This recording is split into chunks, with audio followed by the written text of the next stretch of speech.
Excuse me sir. ആ വരൂ.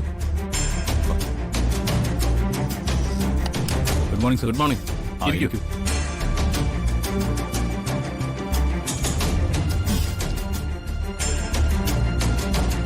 മനോഹരമായ ഒരു യാത്ര ടെൻഷനിൽ അവസാനിപ്പിച്ചു അല്ലേ വരുൺ? അതെ സർ. ശ്യാമ മേഡം 1-2 തവണ എന്നെ വിളിച്ചിരുന്നു. ഇക്കാര്യത്തിൽ വളരെ സീരിയസ് ആയ ഒരു ആക്ഷൻ വേണമെന്ന് എന്നോട് പറയുകയും ചെയ്തു. Okay, let's come to the point.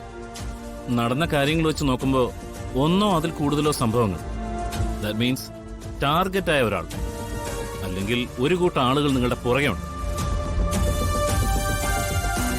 അതിന്റെ കാരണം എന്തായിരിക്കും? വരുണ് ബിസിനസ്സിൽ ശത്രുതയുണ്ടോ? അതോ കുടുംബപരമായ എന്തെങ്കിലും, ഐ മീൻ ഈ കൊന്നു തീർക്കാമെന്ന രീതിയിൽ?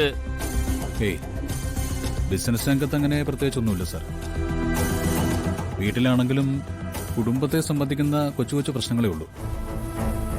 അതാണെങ്കിലും ഇങ്ങനെ ഒരു രീതിയിലൊക്കെ വരില്ല. അതുകൊണ്ടാണ് ഞങ്ങൾ ആകെ കൺഫ്യൂസ്ഡ് ആയി പോയത്. രാധികയ്ക്ക് പേഴ്സണൽ ശത്രുത വരാൻ എന്തെങ്കിലും കാരണങ്ങൾ? ഇല്ല സാർ, അങ്ങനെയൊന്നുമല്ല. പിന്നെ വരുൺ പറഞ്ഞതുപോലെ കുടുംബത്തിലെ ചെറിയ ചെറിയ പ്രശ്നങ്ങൾ, അത് പിന്നെ എല്ലായിടത്തും ഉള്ളതാണല്ലോ. സംഭവം നടന്ന ഹോട്ടലിൽ പോലീസ് അന്വേഷണം നടക്കുന്നുണ്ട്.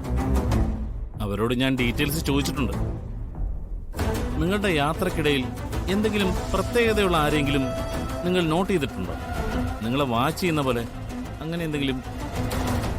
സാർ, ഞങ്ങൾ യാത്ര ചെയ്യുമ്പോൾ ഒരു കാർ ഞങ്ങളുടെ പിന്നാലെ ഉണ്ടായിരുന്നു. കുറെ നേരം ഞങ്ങളുടെ പിന്നാലെ വന്ന ശേഷം അവര് വേറെ വഴിയെ പോയി.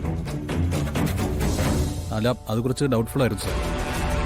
ഞാൻ കാറിന്റെ വേഗത കൂട്ടുമ്പോൾ ഒപ്പം വേഗത കൂട്ടുക, ഞാൻ വണ്ടി നിർത്തുമ്പോൾ അവരും വണ്ടി നിർത്തുക, അങ്ങനെയൊക്കെ ആയിരുന്നു. ദെൻ അതാരാണെന്നറിയാൻ വരുൺ ശ്രമിച്ചില്ലേ? അത് സാർ, ഇപ്പോഴത്തെ ഈ ലഹരി ടീം പിള്ളേരൊക്കെ ഉണ്ടാവുമല്ലോ, പബ്ലിക് ന്യൂസൻസ് ആവണ്ടെന്ന് കരുതി.